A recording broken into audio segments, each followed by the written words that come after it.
नमस्कार प्रिय दर्शकों, क्या आपने कभी सोचा है कि हमें यह मानव जीवन क्यों मिला है? क्या इसका उद्देश्य सिर्फ खाना, पीना और सोना है, या फिर इसके पीछे कोई गहरा रहस्य छिपा है?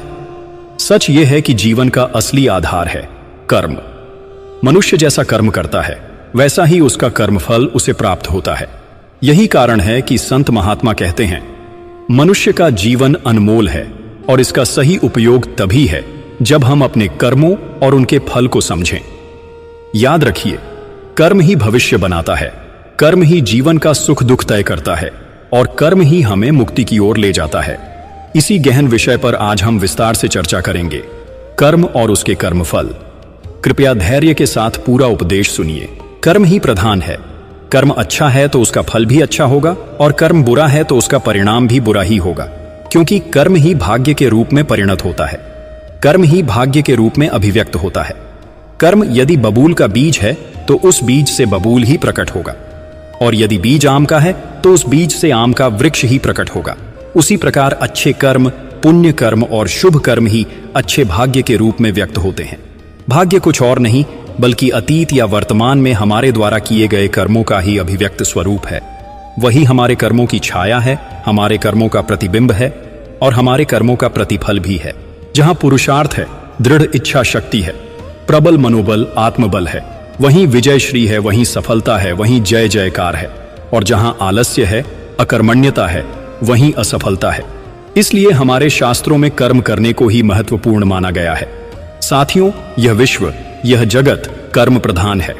जो जैसा कर्म करता है उसे वैसा ही फल प्राप्त होता है। इस संसार में सभी प्रकार के पदार्थ उपलब्ध हैं, पर कर्महीन मनुष्य को कुछ भी प्राप्त नहीं होता, क्योंकि इस संसार में कुछ पाने के लिए पहले उद्यम रूपी कर्म करना पड़ता है।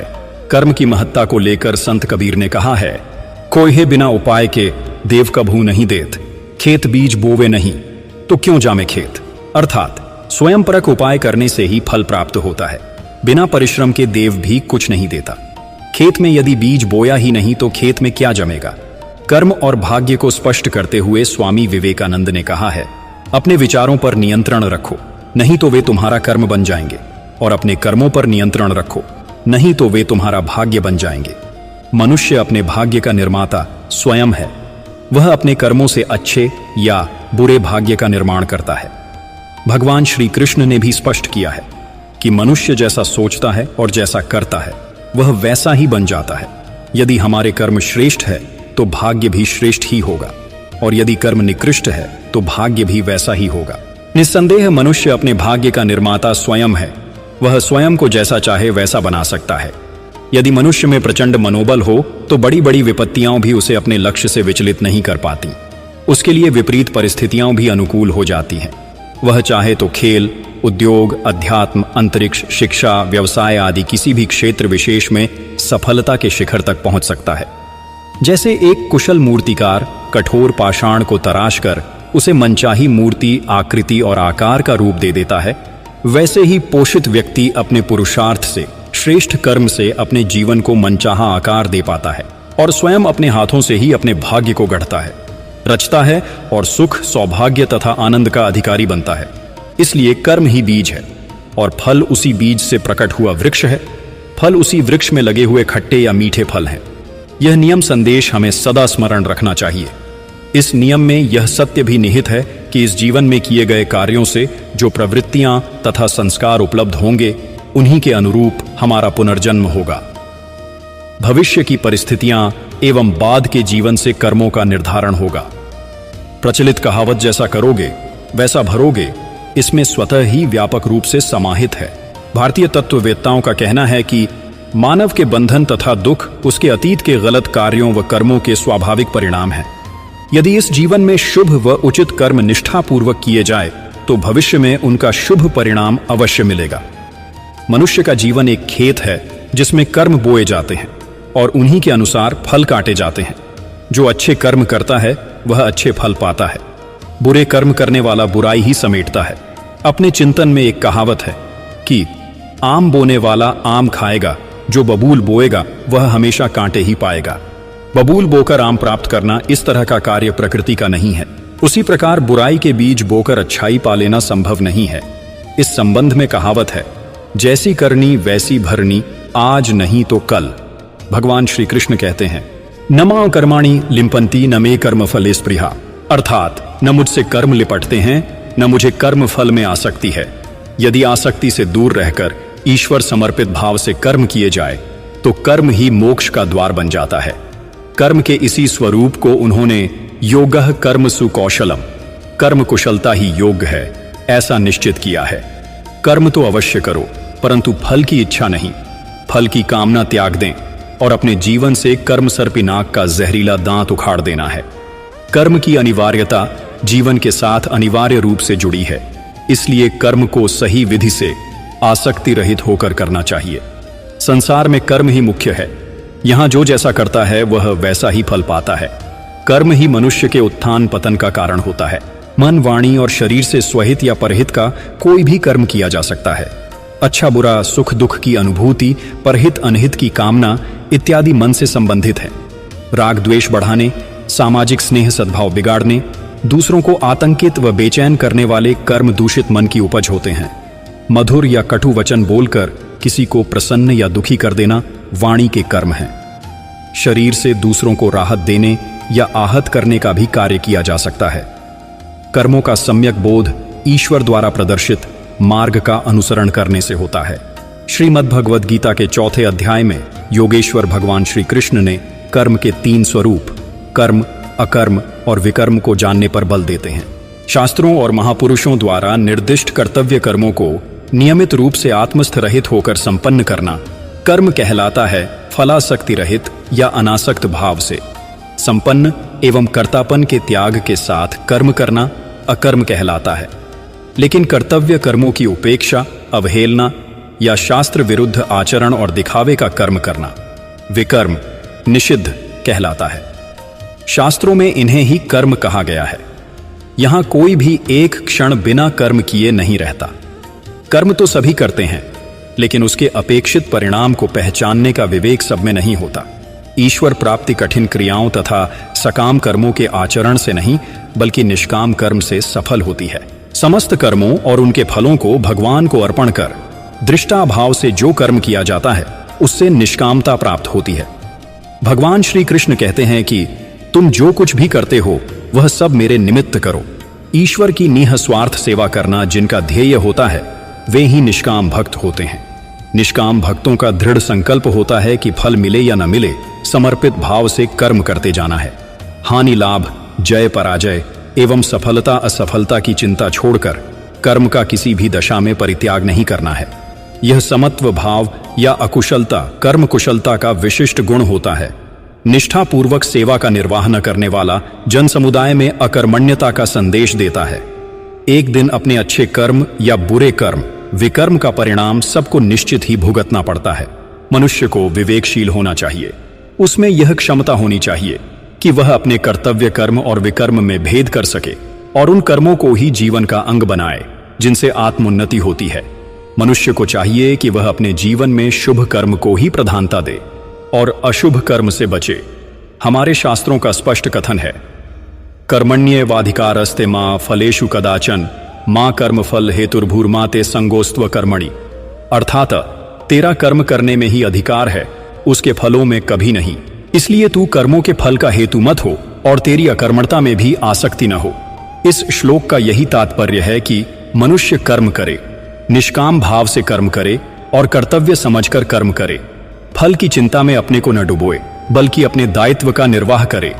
जो पुरुष कर्तव्य कर्म करता है वह किसी से बंधता नहीं, बल्कि मुक्त हो जाता है। इसलिए गीता का यही संदेश है, कर्म करो परंतु फल की चिंता मत करो। कर्म और उसका फल, कर्म, उपासना, भक्ति और ज्ञान, ये सब जीवन पथ की प्रदीपिका हैं, जिनके आलोक में हम आत्मा और आत्मानंद को प्राप्त करने हेतु दिव्य आरोहण के लिए अमर होते हैं। उपासना, भक्ति और ज्ञान किसी के द्वारा बताए, सिखाए और कराए गए साधन क्रियाएं होती हैं। वे हमारे जीवन को मार्गदर्शन देते हैं। मनुष्य का कर्तव्य है कि माया का जंजाल काट कर अपने इस दुःखमय जीवन का आनंद ले। जिस तरह भी हो सके अपने को अमरधाम में ले जाए और सदा के लिए वहां स्थिर हो जाए। मानव को दुख वासना से होती है। अच्छी या बुरी वासना जब हृदय में अंकुरित होती है तो सुख दुख उत्पन्न कर देती है।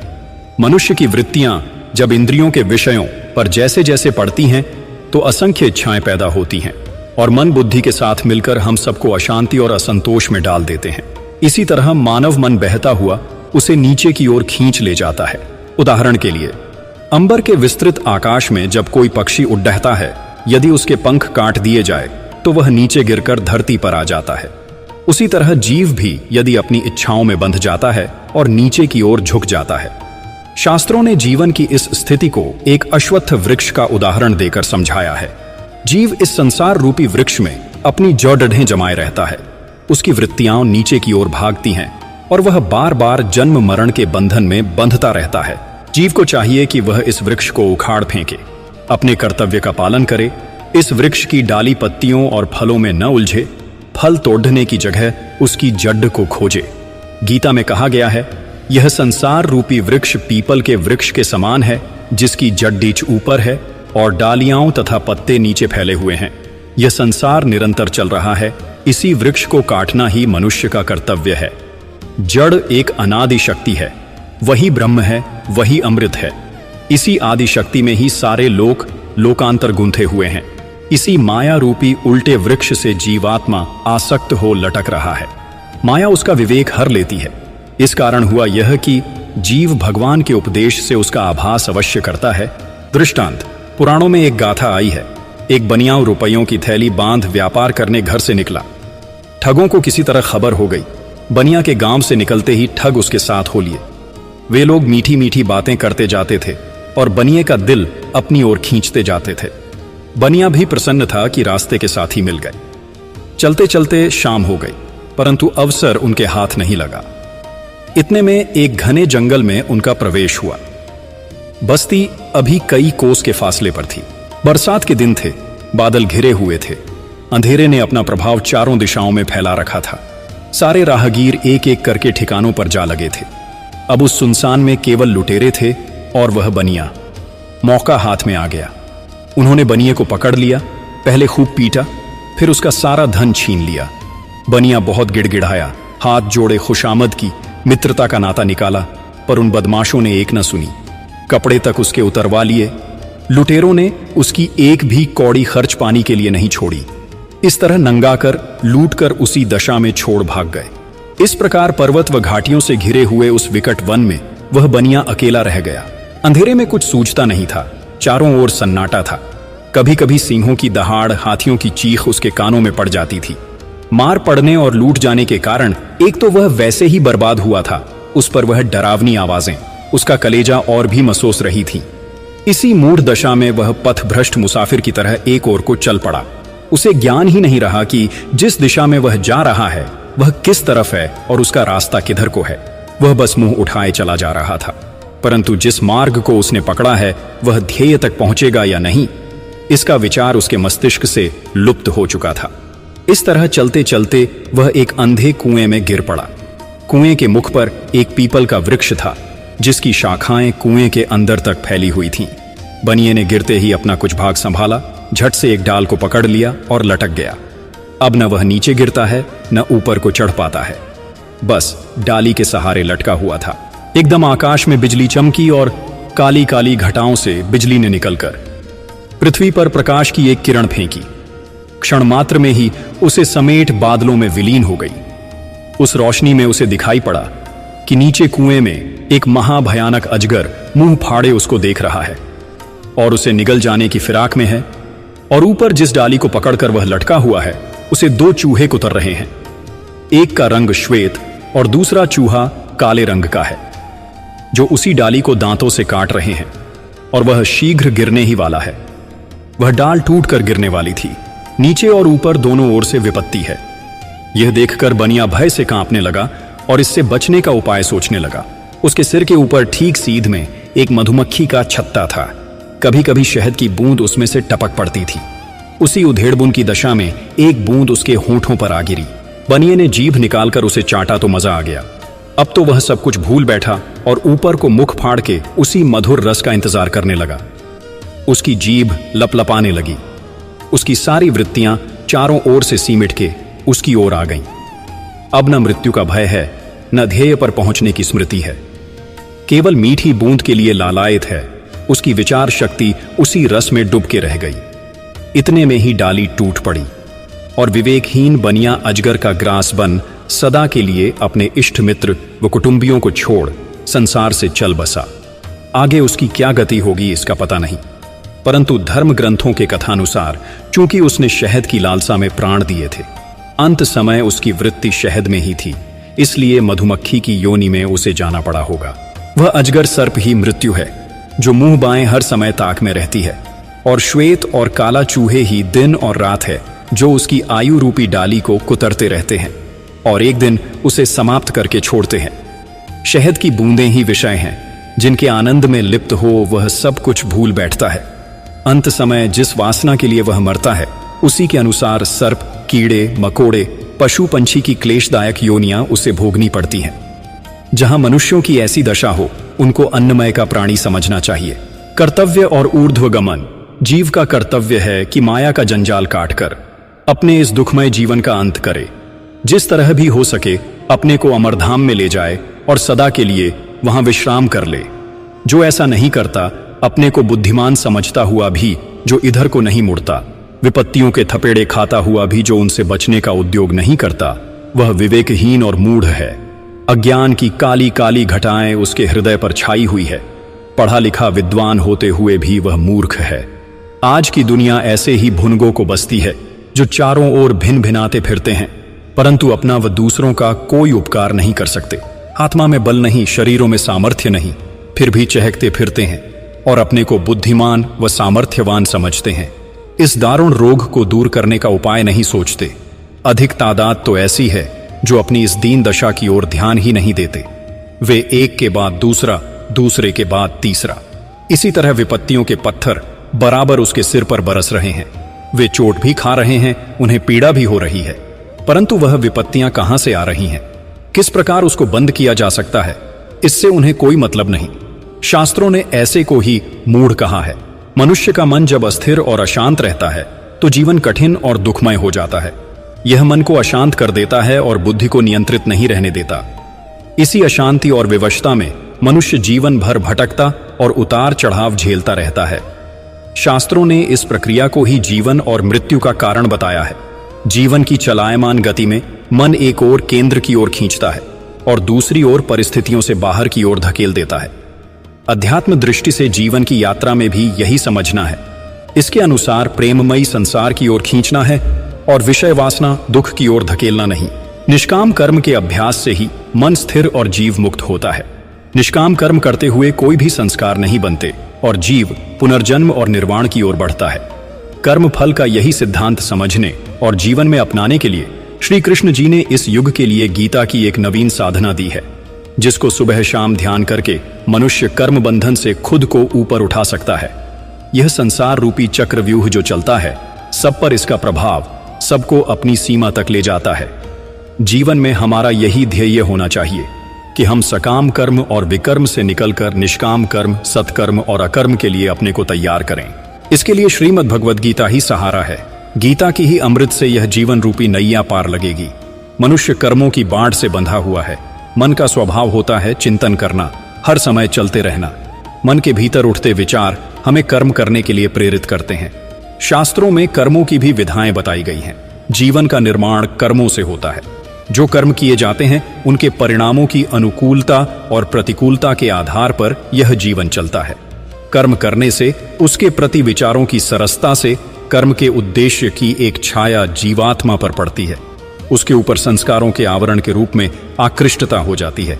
मानव जीवन की वृत्ति कर्मों द्वारा क्षय होती रहती है। कर्मों का क्षय, जिनमें शुभ धारणाएं होती हैं, वे संचित संस्कार भविष्य में साथ रहते हैं। जो प्रारब्ध बनकर जीव के पास आते हैं, वे प्रारब्ध जीवन के जन्म मरण का कारण होते हैं और जीवन की दशा और दिशा प्रभावित करते हैं। कर्म जीवन की एक विवशता है, जन्म से लेकर मृत्यु तक और उसके उपरांत पुनः नए जीवन तक निरंतर चलता रहता है। ईश्वर को काल पुरुष कहा गया है। ईश्वर हमारे सभी कर्मों को देखता है, पर वह हस्तक्षेप नहीं करता।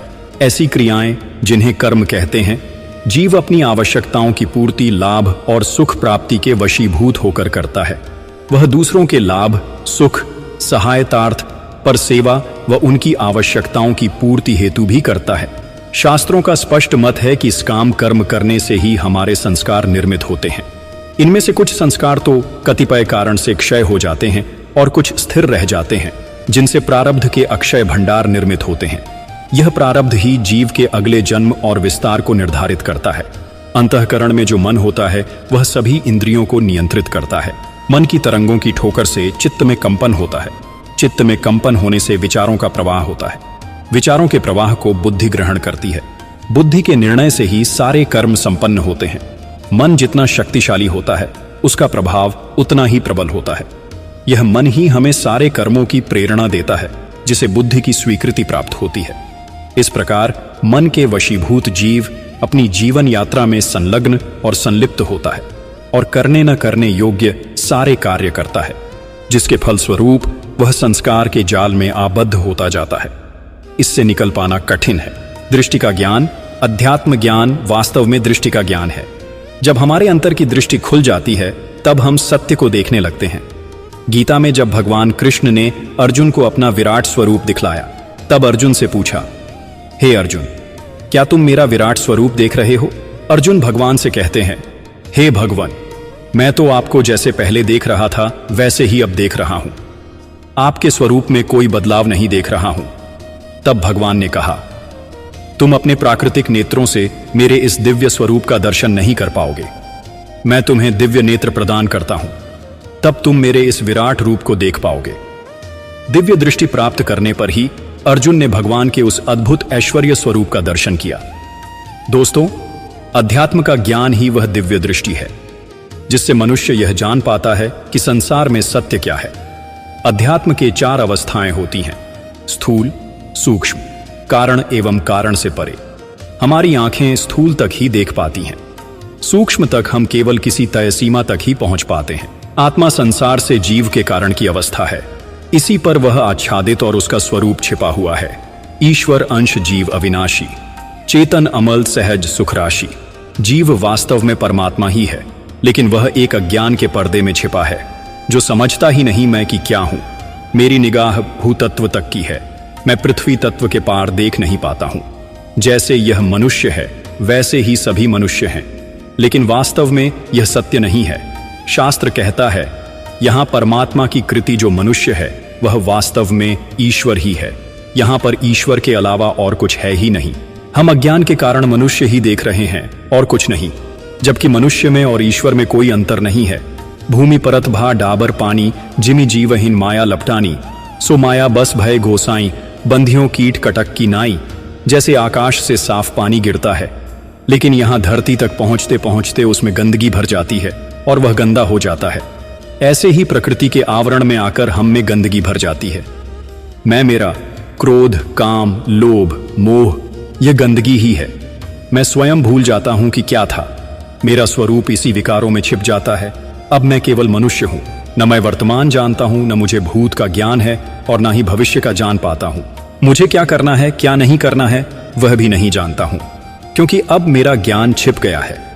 यदि किसी तरह हम में जो ज्ञान अज्ञान बन गया है उसको खोल दें, तब मैं जान सकूंगा कि मनुष्य में और ईश्वर में कोई अंतर नहीं है। यही हमारी अज्ञानता का कारण है। हम घर से बाहर जाते हैं, रास्ते में कहीं धूल उड़ रही है, हम धूल से भर गए, उसमें कुछ भी नहीं दिखाई देता है। उससे आगे क्या है वह नहीं जान पाता है। यदि भगवान मिल जाए और वह अपनी कृपा से मेरी आंखों की पुतली साफ कर दें, तो तब मैं क्या हूं यह देख सकता हूं। क्योंकि पुतलियों पर जो विकार, जो गंदगी आ गई है, जब वह साफ हो जाएगी तो मैं देख पाऊंगा कि मैं क्या हूं। यह बाहर का पर्दा नहीं है, यह अंतर का पर्दा है। गीता में अज्ञानता की परिभाषा और ज्ञान की बात बतलाई गई है। अज्ञान की परिभाषा है अर्जुन का मोह। युद्ध से पहले अर्जुन भगवान से कहता है, हे भगवान, आप दोनों सेनाओं के मध्य मेरा रथ ले चलिए ताकि मैं देख सकूं कि मुझे किन किन से युद्ध करना है। भगवान जब अर्जुन के सारथी हैं तो वह दोनों सेनाओं के मध्य रथ खड़ा कर देते हैं। अर्जुन देखता है कि जो युद्ध करने आए हैं वह एक परिवार है, जिसमें उसके सामने युद्ध के लिए खड़े उसके भाई, मामा, ताऊ, भाई बंधु आदि हैं। इसलिए भगवान से अर्जुन ने कहा कि मैं यह युद्ध नहीं करूंगा। इस युद्ध में मेरे ही परिवार के लोग हैं, वे मारे जाएंगे या उनके हाथों मैं ही मारा जाऊंगा। उस राज्य से भी क्या काम जो अपने परिवार के लोगों की मृत्यु के पश्चात मिले। इसीलिए भगवान, मैं यह युद्ध नहीं करूंगा। भगवान श्री कृष्ण समझाते हैं, अर्जुन, यह तुम सोच रहे हो कि ये तुम्हारे हाथों मारे जाएंगे, जबकि यहां सर्वत्र आत्मा ही आत्मा है। वह न जन्म लेती है, न ही उसकी मृत्यु होती है, और न आत्मा का कोई नाश कर सकता है। वह शाश्वत है, बस उसका रूप बदल जाता है। मैं हूं, मेरी मृत्यु हो गई, मृत्यु के बाद मेरा रूप बदल गया। महाभारत का युद्ध समाप्त हो गया।